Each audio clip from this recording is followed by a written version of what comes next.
오늘은 예수를 핍박하는 자, 예수를 핍박하는 자라는 제목으로 말씀을 준비했습니다. 우리 사도행전에 있는 말씀을 보시겠습니다.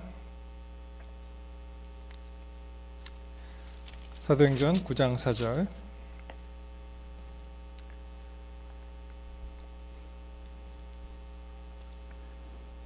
땅에 엎드려져 들음에 소리가 있어 가라사대 사울아 사울아 내가 어찌하여 나를 핍박하느냐 하시거늘. 예수님의 질문입니다. 왜 나를 핍박하느냐? 여러분이 사도 바울의 인생을 보시면 굉장히 특별한 그런 것을 많이 우리가 깨닫습니다. 물론 성경 신약 성서의 27개 중에 거의 반을 이분이 썼죠. 13개의 성경을 이제 쓴 것으로 되어 있습니다. 그러니까 사도 바울이 기여한 것은 뭐 굉장하죠. 사실 신약 전체 반을 이제 사도 바울이 저술을 했고, 아시는 대로 이 사도 바울의 전기는 전기, 중기, 후기 꼭 이렇게 나누는 것은 아닙니다만 예수를 핍박하는 자에서 예수를 전파하는 자로 변하고 사울이 바울이 되는 과정이죠. 그리고 결국은 예수를 위해서 순교하는 그러한 삶을 살았습니다. 저는 이 사도 바울을 살펴보면서 당시에 굉장한 금수저가 아니었는가 그렇게 생각을 해봅니다. 같은 책 21장 39절에 보시면 이런 말씀이 있습니다.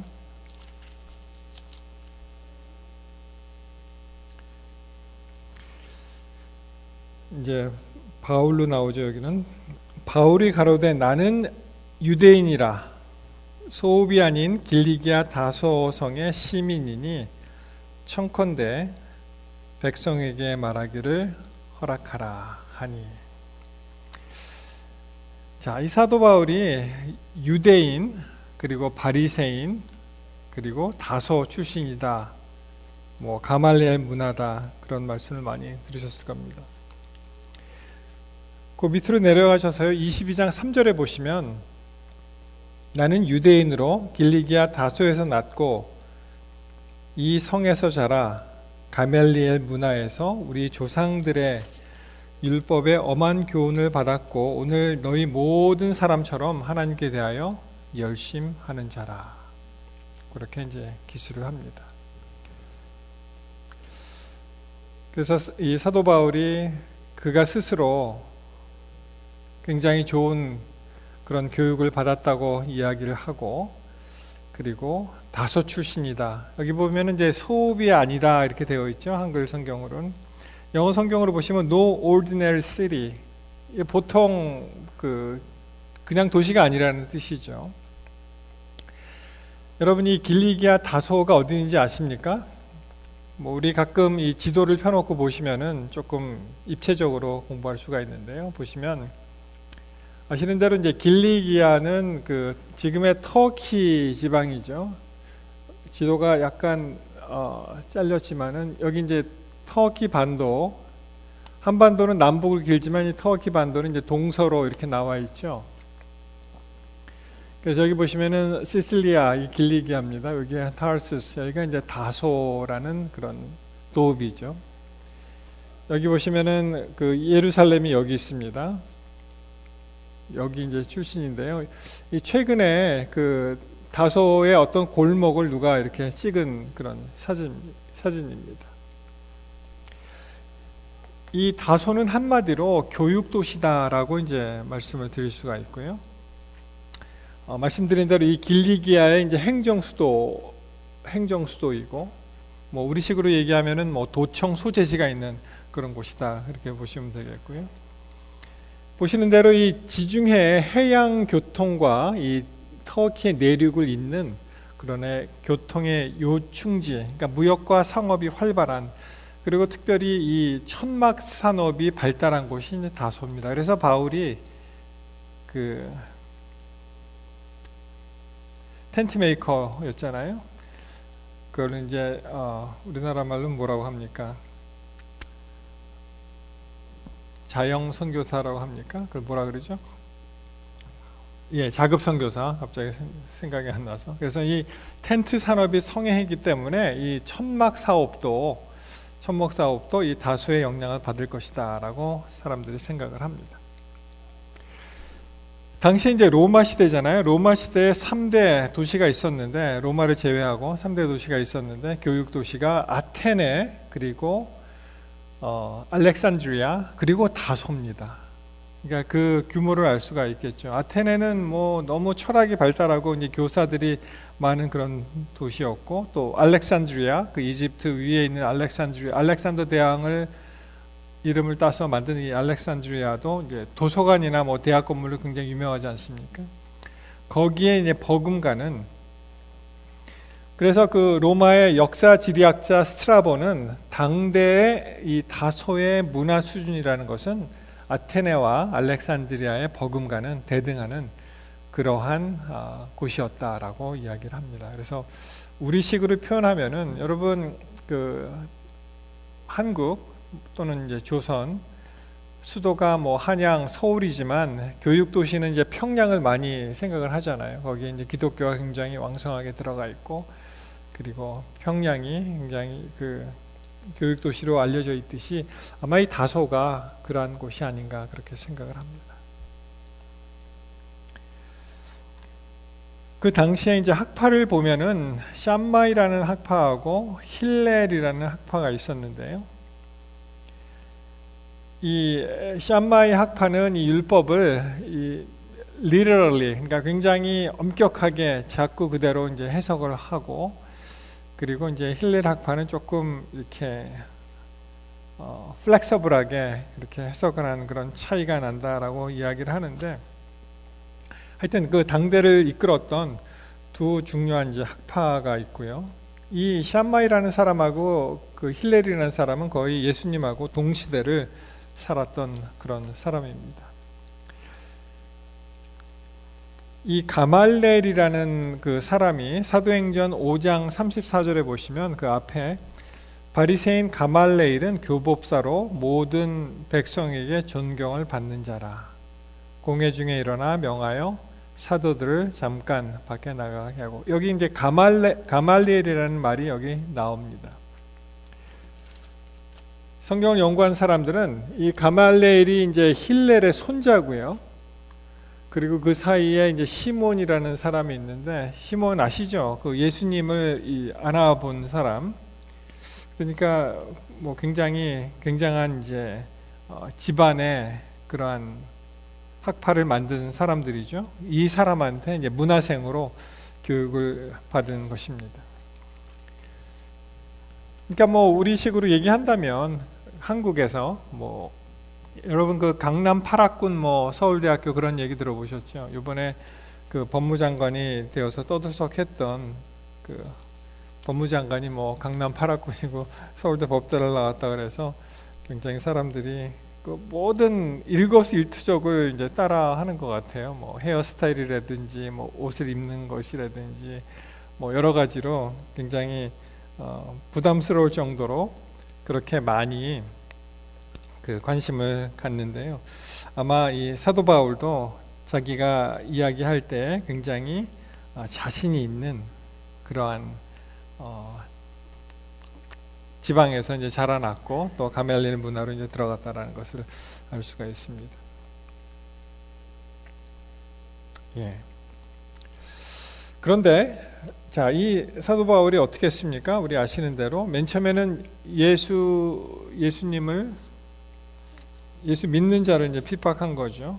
사람을 이제 잡아 죽이고, 그리고 특별히 그 스데반의 순교 장면에서도 사울이 거기 있었다고 하잖아요. 아주 뭐 마땅히 이 사람이 죽는 거를 마땅히 여겼다, 그런 말씀이 사도행전 8장 1절에 나옵니다. 사울이 그의 죽임 당함을 마땅히 여기더라, 이렇게 나오죠.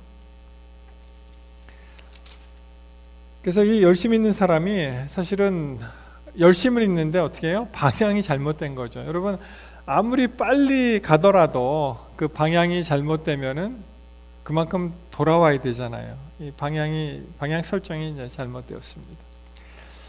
저는 LA에서 이제 북가주로 올라올 때 하이웨이 5를 타고 이제 보통 올라오잖아요. 그래서 쭉 그 높은 고개를 지나가게 되는데 어떻게 누구랑 통화를 하다가 옆으로 샜어요.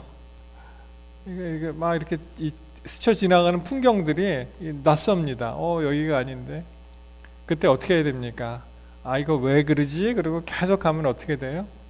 계속 더 많이 가게 되죠. 그때는 빨리 돌아와야 합니다. 자, 사울이 이제 결정적인 사건을 만납니다. 잘 아시는 대로 이제 9장에 가시면 사울은 예수를 믿는 사람들을 잡아다가 이제 죽이는 그런 일이 이제 직업이 되었습니다. 그래서 9장 2절에 보시면은 다메섹에 이제 회당에다 공문을 보내죠. 그리고 만일 그 돌을 좇는 사람을 만나면, 예수를 믿는 사람을 만나면 물론 남녀를 물어하고 결박하여 예루살렘으로 잡아오려고 했습니다. 아시는 대로 이 사울이 그 다마스커스에서 강렬한 그 빛을 이제 맞게 되죠. 3절에 보시면 사울이 행하여 다메섹에 가까이 가더니 호련히 하늘로서 빛이 저를 둘러 비추는지라, 그렇게 나옵니다. 그리고 이제 소리를 듣게 되죠. 그가 이제 땅에 엎어졌습니다. 사울아 사울아 내가 어찌하여 나를 핍박하느냐. 여러분, 사실 사울은 예수님을 직접 핍박하지는 않았죠. 그렇지 않습니까? 그러나 예수님은 그 신앙 공동체, 예수를 믿는 사람을 핍박하는 것을 자신이 핍박하는 것으로 그렇게 이제 인정을 하시는 것이죠. 사울이 깜짝 놀랐습니다. 물어봅니다. 누구십니까? 이렇게 물어보죠. 주여 뉘시오니이까. 그때 예수님이 나는 내가 핍박하는 예수라. 여러분, 우리는 예수님을 핍박하는 사람입니까? 예수님을 직접적으로 핍박하신 분은 안 계시겠죠. 동시대 예수님이 계실 때 우리가 살진 않았으니까. 그렇지만 광의로 예수를 경건하게 잘 믿는 사람을 우리가 그들을 힘들게 하면은 이 말씀에 따르면 어떻게 돼요? 예수를 핍박하게 되는 것이죠. 더 크게 범위를 넓혀보면은 예수님께서 분부하신 대로 살지 않고 우리가 자기 마음대로 산다면 그것도 어떻게 됩니까? 예수를 핍박하는 사람이 되죠. 그래서 우리는 사실 이 범주에 어쩌면 쉽게 들어갈 수가 있습니다. 왜 나를 핍박하느냐? 내가 핍박하는 예수다라는 말씀이 사도 바울, 당시 사울에게만 해당되는 말씀이 아니고요. 오늘 우리가 21세기를 살면서 미국에서 여러 가지 이 세상의 복잡한 가운데 나도 모르게 부지불식간에 우리도 예수님에게 어려움을 드리는, 심하게 얘기하면 핍박을 하는 그런 삶을 살 수가 있습니다. 자, 여기서 사도 바울은 굉장한 그러한 천지개벽하는 그러한 경험을 하게 되죠. 이 경험을 통해서 예수님은 사도 바울을 이제 거두시는데요. 자, 9장 11절에 가시면 일어나 직가라 하는 거리로 가서, 이게 로드가 스트레이트하다는 거예요. 직가라는 거리로 가서 유다 집에서 5사람 사울이라는 자를 찾으라. 저가 기도하는 중이다. 이 아나니아에게 이제 그 말씀하시면서 아나니아가 이제 사도 바울을 거두도록 이렇게 말씀하시는 거죠. 자, 15절에 보시면은,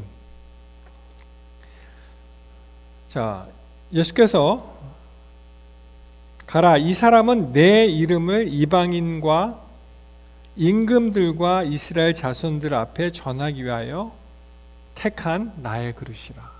이제 완전히 이제 하나님께서 그 사도 바울을 거두시는 그런 장면이 나옵니다. 여러분, 근데요, 문제는 우리가 아무리 결심을 하고 이제 하나님 앞에 예수께 올바로 서겠다고, 올바로 설 수 있도록 그렇게 노력하고 기도하고 그렇게 하려고 하는데 잘 안 되는 거예요. 그 차이가 무엇입니까? 사도 바울은 어떻게 해서 그렇게 한번 완전히 바뀌는 그러한 사람, 절대로 이제 과거로 돌아가지 않는 그런 사람이 되었다고 본다면, 우리는 왜, 무엇 때문에 우리가 결심하고 또 다짐하고 행동에 옮기고 싶고 해도 다시 마치 돼지가 그 시궁창에 다시 들어가서 뒹구는 것 같이 왜 그런 생활을 계속할까요? 여러분 보도를 통해서 보셨겠지만 이 우발디 스쿨 슈팅 참 어처구니가 없습니다. 이 미국에서 언제까지 이런 일이 계속 일어날지, 우리 특별히 어린 자녀들을 가진 부모님들 얼마나 힘드셨습니까? 이 나이들을 보면은요, 이게 다 이제 총에 맞아서 이제 사망한 아이들인데 다 10살이에요. 대부분 10살. 4학년 학급이었습니다. 10살, 뭐 8살도 있고요. 제일 나이 많은 아이가 11살이더라고요.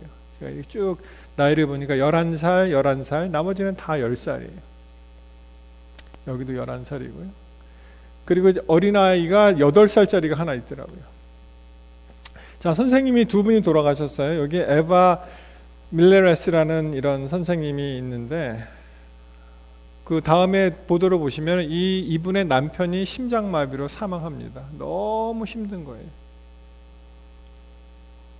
하이스쿨 스윗하트였다 그래요. 그리고 이 선생님은요, 얼마 가르시아라는 분은 남편이 경찰관이었어요. 이 학교 구역을 담당하는 경찰관이었어요. 그 지역을 담당하는 경찰관이었는데도 자기 와이프를 잃어버렸습니다. 참 어처구니가 없죠. 어떻게 보면은 아이가 학교에서 경찰이 한 시간 이상을 들어가지를 않았어요. 학급에 들어와서 이 범인이 하여튼 어떤 이유로 그 한 학급을 타겟으로 정해서 들어와서 거기에 있는 아이들을 다 이제 총으로 쏴서 죽이게 되었는데, 그 광란의 장면에서 한 아이가 911으로 전화를 해서 빨리 경찰을 보내주세요 라고 했는데 45분 동안 아무것도 하지 않았습니다. 그 전화를 받고선도. 나중에는 경찰이 자기네가 잘못했다 그렇게 시인했죠. 경찰은 이 대치 상황일 것이다 라고 하면 오판한 것 같아요. 그냥 이 총기 사건이 일어나는 것이 아니고 대치 상황이었다라고 오판한 것 같습니다. 자, 전에 이런 그림을 한번 보여드린 적이 있는 것 같습니다. 너무 많이 일어나니까. 보시면은 매스 슈팅이 일어납니다. 지금 샌디 훅 2012년 10년 전 12월 달에 저 어디 메릴랜드입니까? 커네리컷입니까? 거기서 일어났던 그 매스 슈팅 같은 게 계속 반복되잖아요. 그럼 사람들이 이것을 생각하고 기도하고 또 어떻게 하면 좋을까 합니다. 그리고 뭐 온라인 매체를 통해서 막 또 토론을 합니다. 그죠? 이렇게 해야 된다. 총기를 없애야 된다. 어떻게 해야 된다. 한쪽에서는 나쁜 놈들이 이제 총을 가졌으니까 선한 사람이 총을 가지고 지켜야 된다. 그런. 여러분, 제가 이 교회를 지키기 위해서 설교할 때 이 총을 차고 할지도 모르겠어요. 나중에. 그죠? 그렇게 된다면. 학교 선생님들이 다 총을 차라는 거예요. 자, 그러다가 좀 지나면은 사람들이 잊어버려요. 이제 지나갑니다. 그죠? 지나가고, 그리고 의회에서는 아무것도 안 해요. 뭐, 이게 총기 규제에 가서 아무것도 안 하고, 시간만 갑니다. 그냥 귀뚜라미가 그냥 계속 울어 제끼는. 그리고 다시 이제 또 매스 슈팅이 일어나는. 이것이 계속 반복이 되는 거예요. 그런데 여러분, 이 사이클이 뭐하고 비슷하냐면은, 사사기에 보시면은, 사사기하고 똑같아요. 보시면 사사기에 보시면은요, 이스라엘이 이제 죄를 짓습니다. 그러면은 이 대적들이 이스라엘을 공격하죠. 하나님이 허락하셔서 은혜가 거둬지면은, 그래서 압제를 하면은 이스라엘이 어떻게 해요? 하나님께 막 울부짖습니다. 하나님, 우리를 살려주세요, 도와주십시오 합니다. 그러면 이스라엘 사사를 보내서, 하나님께서 사사를 보내서 이스라엘을 구원하시죠. 그러면은 사사가 사는 동안 이스라엘은 평온하고 하나님께 충성하고 faithful하게 되는데, 그게 어떻게 돼요? 조금 시간이 지나면은 또 이스라엘이 범죄하고 이게 계속 사이클이 계속되는 거예요. 계속. 우리의 개인 삶은 어떤가요? 혹시 무슨 큰 병에 걸렸다, 그죠? 그러면 하나님이 쓰셨구나. 뭐 큰 사고를 만났다, 교통사고를 당했다. 그러면 내가 뭐 잘못한 거. 우리가 직감적으로 그렇게 생각하잖아요. 하나님과 상관없이 우리 양심을 가진 사람들이. 그러면은 회개하고 자복하고 하나님께 갑니다. 그럼 치유의 그 능력이 일어납니다. 그리고 조금 지나면 어떻게 돼요? 이제 잊어버려요. 그리고 불평하기 시작합니다. 그리고 또 그 사이클이 또 계속되는 거예요. 언제까지? 그렇지 않습니까? 여러분, 사도 바울이 강렬하게 하나님을 만나고 평생을 주를 위해서 몸바치는 그러한 사람이 되었다면 뭐가 다를까요, 우리랑? 뭐 그분의 비결이 뭡니까? 그렇게 계속 이러한 사이클을 답습하지 않는 비결이 뭘까요? 이 부조와 선지자에 보시면 여러분, 이 사무엘이 얼마나 정말 신실한 하나님의 종이었어요. 사무엘은 삼중 그런 직분을 가지고 있었잖아요. 사사며 선지자며 제사장, 이 삼중 직분을 갖고 있고, 그가 참 하나님께 경건하게 그렇게 살지 않았습니까? 평생을. 그런데 사무엘의 그 아들들 보면은 그렇게 또 은혜가 되지 않더라고요. 그렇죠? 사무엘의 아들들. 그가 아들들을 이제 직무에 임명을 합니다. 그런데 그 아들들이 어떻게 했습니까? 뇌물을 받고 어떻게 해요? 판결을 굽게 하고, 그들은 저의 아버지의 순결하고 무화적인 생애를 본받지 않았다. 여러분, 아무리 아버지가 위대한 신앙인이라고 하더라도 자동적으로 그 아들이 그 아버지의 신앙을 받지 않습니다. 아무리 그 부모가 훌륭한 가문에서 이 신앙적으로 훌륭한 가문에서 자랐던 그런 아이들도 그것이 자동적으로 유전적으로 대를 잇지는 않습니다. 그렇죠? 당대 그 자신의 문제지요. 사무엘도 엘리 시대에 그걸 다 봤잖아요. 엘리 아들이 어떻게 타락하게 되고 어떻게 죽어나가는 것을 다 보게 되었는데, 엘리에게 주어진 경고는 사무엘의 마음에 마땅히 가마를 끼쳐야 할 만큼 가마를 끼치지 못했다. 참 안타깝죠. 그런 것을 계속 답습하게 되니까. 사무엘은 어느 정도 아들들을 제멋대로 하도록 방임하였으므로 그 결과가 그의 품성과 생활에서 뚜렷하게 나타났다. 이 사사들의 비행은 많은 불만을 일으켰으며 그것을 핑계 삼아 오랫동안 은밀히 갈망하던 변화를 주장하기에 이르렀다. 여러분, 우리 성경 말씀에 육신이 약하도다, 마음은 원하도되 육신은 약하도다 하잖아요. 그게 핑계하라고 주신 말씀이 아니에요. 육신이 약하니까 어떻게 우리가 다시 죄에 빠지게 되죠? 그게 아니고 육신이 약하기 때문에 워닝을 주시는 거잖아요. 이게. 그러니까 조심하라고 워닝을 주시는데 많은 경우에 우리는 육신이 약하니까 할 수 없어. 그렇게 치부합니다. 여러분, 정로의 계단에 약간의 해답을 우리가 찾을 수 있는데요. 보십시오. 그대들의 약속과 결심은 썩은 새끼줄 같아서 쉽게 끊어진다. 우리가 아무리 약속하고 결심해도 이게 뭐라고요? 썩은 새끼줄. 얼마나 약하겠습니까? 새끼줄 자체도 약한데, 영어 표현으로 rope of sand 그렇게 되어 있습니다. 이 로프가 있는데 모래로 만든 로프니까 이게 되겠습니까? 그죠? 그대들은 자신의 생각과 충동과 애정을 지배할 수 없다라고 되어 있습니다. 그대들이 깨트린 약속과 서약에 대한 기억들이 그대들 자신의 신실함에 대한 자신감을 약화시키며 하나님께서 그대들을 간합하시지 않으실 것이라고 믿게 만나. 나는 안 돼. 그러니까 이제 하나님께서 나를 포기하실 거야라고 그렇게 이제 생각을 하게 된다는 것이죠. 계속 보시면 그대들은 그대들의 마음을 변화시킬 수 없으며 우리는 우리의 힘으로 우리의 사랑을 하나님께 드릴 수 없다.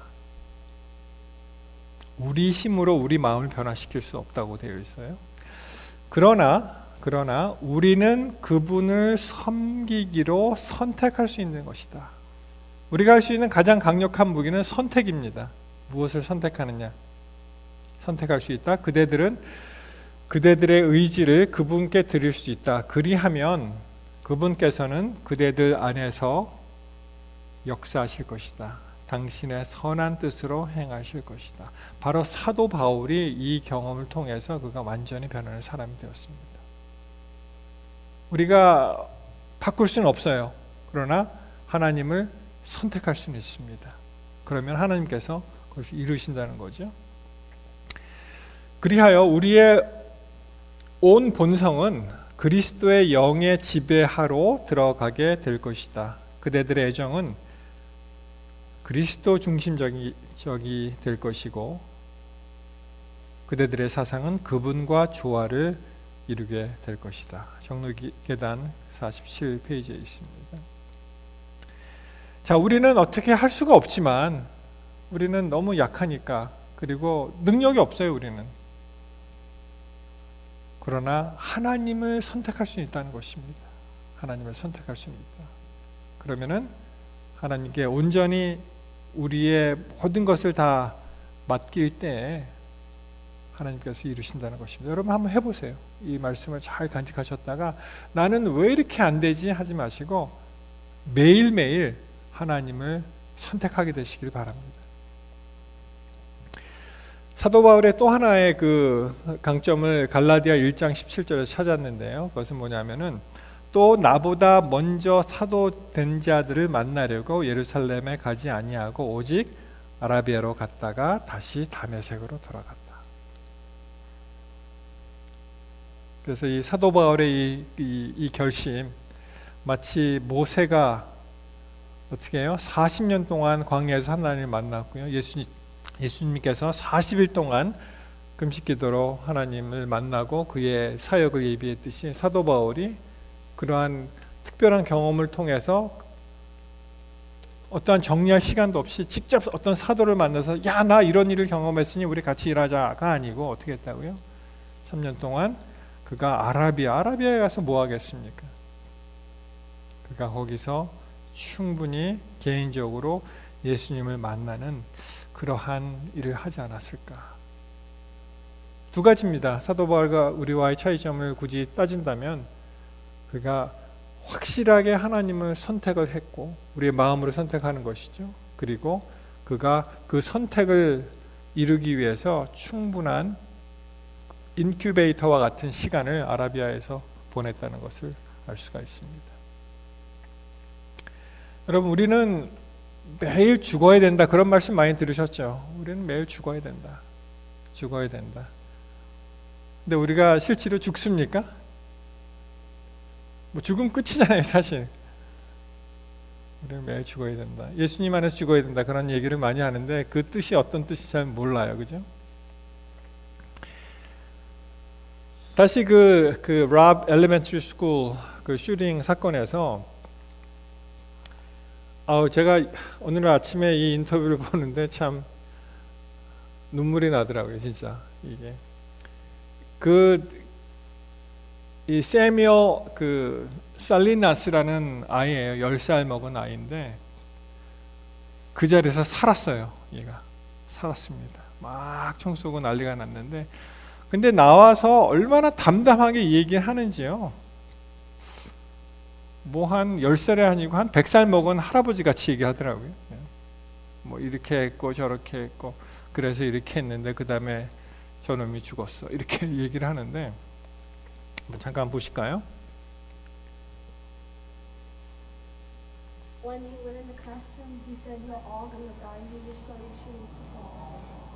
He shot my teacher, and then he shot the kids. And then, I guess, like, I think he was aiming at me, like the thing, and then he, like, I guess, like one of the chairs were there, so I blocked it, and like pieces in my bag, and then like a phone started ringing in one of the desks, so my grandma went to go turn it off, and then we were shooting, and then the cops that caught the shooting, so they went at the classroom and they got him. 여러분 이 이야기를 쭉 하는데 그 옆에 아버지가 크리스 살리나스라는 그 아빠가 있었는데 계속 우는 거예요. 근데 아이는 얼마나 충격을 받았겠어요, 그죠? 근데 뭐 담담하게 얘기를 하면 이렇고 이랬다. 맨 처음에 그 사람이 들어와서 선생님을 먼저 쏴서 죽이고 아이들한테 총을 난사하기 시작했다.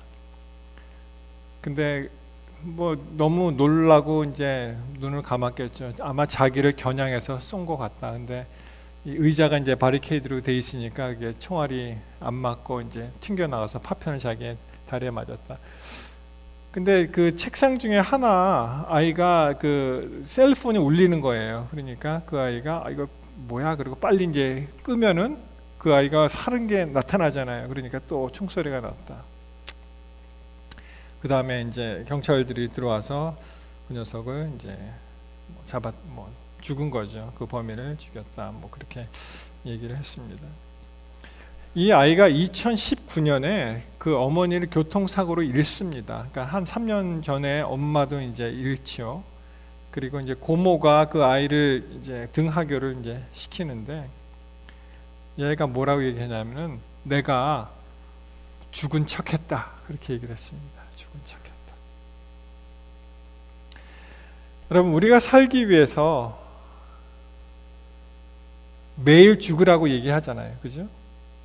매일 죽을 수 없으면 우리가 매일 죽은 척 해야 되는 거예요. 죽은 척. 나는 죽었다. 죽은 것으로 간주를 하는 것입니다. Playing dead. 죽은 척 해라. 그래서 그렇구나. 우리가 매일 죽는다는 그 의미가 매일 죽은 사람처럼 죽은 척하고 사는 것이구나. 누가 나를 건드리고 힘들게 해도 죽은 사람이 무슨 화를 냅니까? 그렇죠? 화도 안 나죠. 뭐 불쌍하잖아요. 그 사람도. 저 사람도 언젠가는 죽을 텐데 얼마나 불쌍합니까? 그러니까 그걸 용납하게 되고 그리고 나도 죽은 사람같이 사는 것입니다. 그 말씀이 우리 잘 아시는 누가복음 9장 23절에 있습니다. 또 무리에게 이르시되 누구든지 나를 따라오려거든 자기를 부인하고 난 아무것도 아니에요. 그죠? 자기를 부인하고 날마다 제 십자가를 지고 여기에 방점이 날마다가 있습니다. 한 번 십자가 잘 지었어. 끝이 아니라 매일매일. 그죠? daily. 날마다 제 십자가를 지고 이 십자가를 짓는다는 것 십자가 사형 형틀 아닙니까? 그죠? 죽으러 가는 거죠. 제 십자가를 지고 그 다음에 어떻게 해요?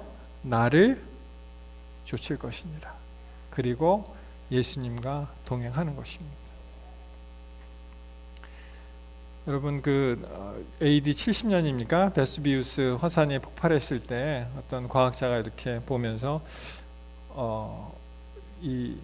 그 장면, 그 뼈가 이렇게 있는데 왜 이 사람들은 도망가지 않았을까? 그것을 이제 연구를 한 사람이 있습니다. 그 중에 한 사람이 그 DNA를 이렇게 연구하다 보니까 그 남자, 한 30대 된 남자가 이제 아마 폐결의 결핵을 앓고 있는 사람이었고요. 그 옆에 있는 여자 뼈는 건강해 보이는데 왜 같이 안 갔을까? 제가 그 기사를 이렇게 읽어보면서 저것도 동행이었구나. 그래서 같이 죽는 거구나. 그런 생각을 하게 되었습니다. 무슨 말씀이냐 하면은 여러분 예수님과 동행한다는 것, 동행하면은 끝까지 예수님과 함께 있을 수가 있는 것이죠. 예수님이 사시든 그분이 돌아가시든 동행을 하게 된다면은 그와 운명 공동체가 된다는 것입니다. 사랑하는 성도 여러분, 우리가 예수께서 우리를 보고 왜 나를 핍박하느냐, 왜 나를 괴롭게 하느냐, 나를 힘들게 하느냐라고 우리에게 물어보실 때 우리는 어떻게 대답하면 좋을까요? 누구십니까? 제가 그랬나요? 그렇게 대답하시겠습니까? 그때 우리가 대답할 수 있는 것은 예수님, 주의 은혜로 우리를 구원하옵소서라고 대답을 하면서요. 그렇죠? 그리고 내가 매일매일 순간 예수님을 선택할 수 있도록 은혜를 주시고 힘을 주시고 용기를 주옵소서. 그래서 내가 날마다 자기를 부인하고 날마다 십자가를 지고 예수님을 따를 수 있도록 우리를 인도하옵소서라고 기도해야 될 것이라고 생각을 합니다. 성도 여러분, 우리가 이 말씀을 간직하시면서 이제는 예수님을 핍박하는 사람이 아니라 예수를 위해서 오늘도 내일도 영원히 예수와 함께 살아가는 저와 성도 여러분 되시기를 이 시간 간절히 바라면서 말씀을 마치겠습니다.